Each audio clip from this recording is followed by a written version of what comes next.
अम्मी आयशा से पूछा गया रज़ी अल्लाह ताला, अम्मा जी हजूर बाहर जैसे रहते हैं वो हमें पता है, घर में कैसे रहते हैं?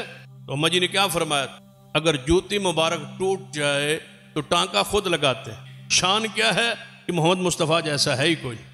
आजी क्या है, इनकिसारी क्या है कि घर में अपने जूते मुबारक को खुद गांड रहे।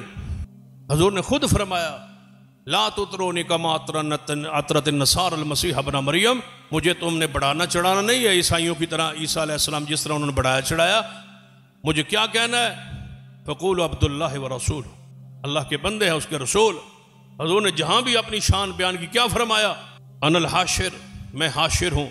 अल्लाह तबारक व तआला मेरे कदमों पर सारी दुनिया को मखलूक को इकट्ठा करेगा क़यामत वाला दिन। वला फ़खरा, मैं मोहम्मद इस पर फ़ख्र नहीं कर। वानल माही, मैं माही हूँ, मेरे ज़रिए अल्लाह कुफ्र को मिटा के रख देगा, लेकिन मैं फ़ख्र नहीं कर। अन सय्यद वल्द आदम, मैं आदम की सारी औलाद का सरदार हूँ, लेकिन मैं फ़ख्र नहीं करता। ये मोहम्मद मुस्तफ़ा की आयसी।